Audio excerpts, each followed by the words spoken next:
O sector da dobraxe é un sector externalizado onde máis de 300 traballadoras por conta allea con contrato verbal diario ven como vai un aumento a súa precariedade laboral. O último orzamento é de 1.600.000 euros. Se facemos un cálculo, unha división sinxela, danos 600 euros por persoa ao mes. Isto é claramente insuficiente e isto ocorre pese a que a Real Academia recoñece o seu traballo como un elemento normalizador da lingua galega de moita importancia. E non temos máis que fixarnos no dato das series Xin-Chan e As bolas do dragón, que foron coñecidas en Galiza na lingua nacional e, cando eran escoitadas en castelán, resultaban raras. Isto é un feito que ven sendo ao revés do habitual, o que nos di a importancia que ten o dobraxe na función normalizadora da lingua.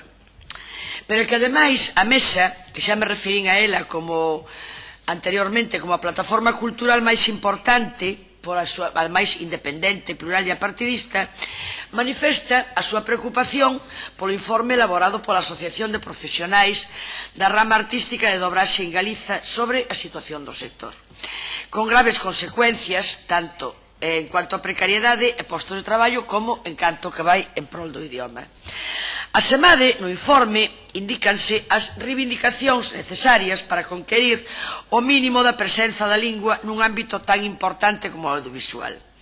A propia Mesa, sigo me referindo a ela, xa propuxo a comezos do mes de marzo 6 medidas urxentes, para as que a Garda aínda está agardando a resposta do presidente da Xunta de Galiza. Estas medidas, ademais, parten do contemplado na Lei de Normalización Lingüística e na Carta Europea das Linguas. Entón, estas medidas atópanse no marco do cumprimento da lei.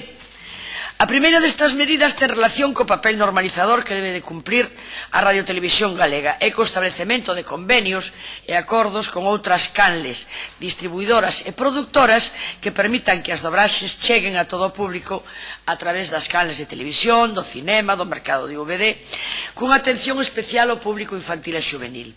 Marcos Maceira, presidente da Mesa pola Normalización, apunta a imposibilidade da escolla en galega. É imposible escoller en galego películas, series, documentarios, debuxos, tanto en versión dobrada como original, lexendada, no mercado e nas salas comerciais. E que só existe a posibilidade de atopar en galego descarrexando de algunha páxina web.